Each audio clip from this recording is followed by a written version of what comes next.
Catus Maximus here. I have a tale, just like the title says, tale of two snap-on blue point wrenches. So these are these adjustable wrenches that are one of the few tools that actually has both the snap-on and blue point printed on the same wrench. I believe these are called, they are listed as the JC12 or AJC12s, although they don't have part numbers on them. And if you can look from the thumbnail, what I find interesting is that these are obviously different generation wrenches. One has a 4-thread wheel, one has a traditional 3-thread wheel. And what's difficult is trying to really identify which one of these is the current model or is the newer one. The only difference is here is this has a little 73 or this has a little K.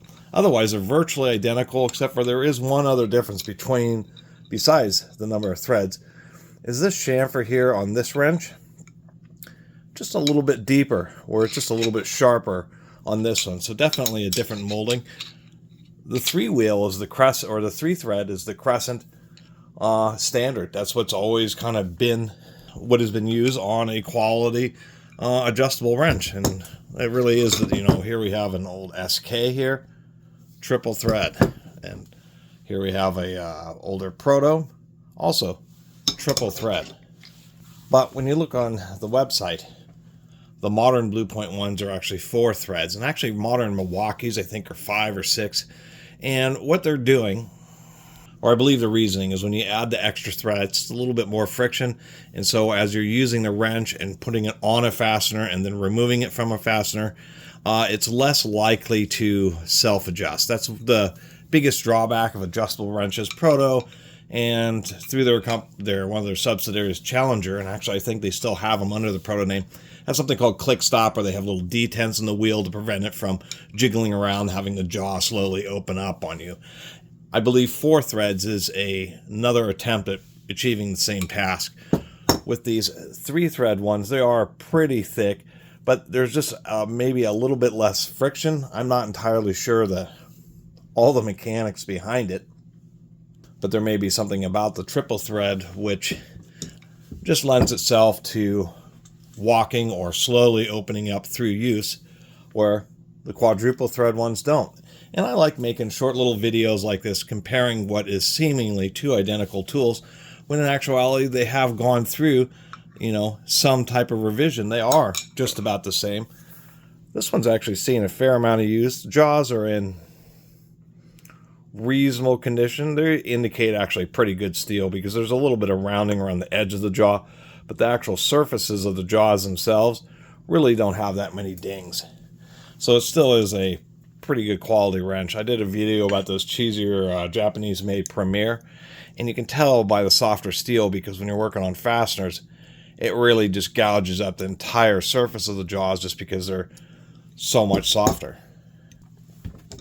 Or this is more what you expect. Maybe at the concentrations of forces at the edge, you'll get a little bit of dinging, but still good quality steel.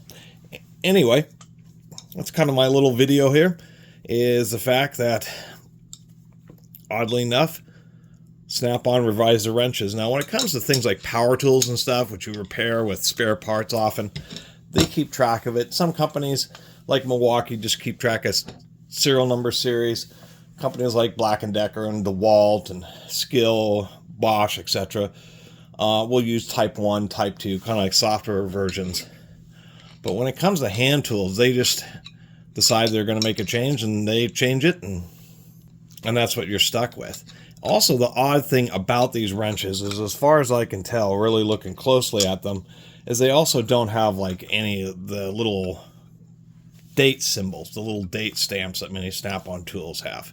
And of course, the last thing that we can see here is that there's just a bit more definition in the forging here, where this is just a little bit lighter on this, what I'll call the slightly newer one. Just it seems like when they revised it to be the 4-thread, maybe it got just a touch cheaper with the chrome plating, or maybe they decided to forge out 1,000 more wrenches per set of dies versus the old one. That would be essentially impossible to prove, but nonetheless, just something I wanted to share with you all.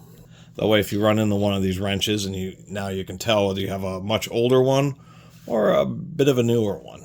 That's always kind of cool having these as non-identical twins. I mean, it's not trivial because not only did they have a new wheel, they had to retool to cut the teeth in the moving jaw. Anyway, thanks for watching. See you next time.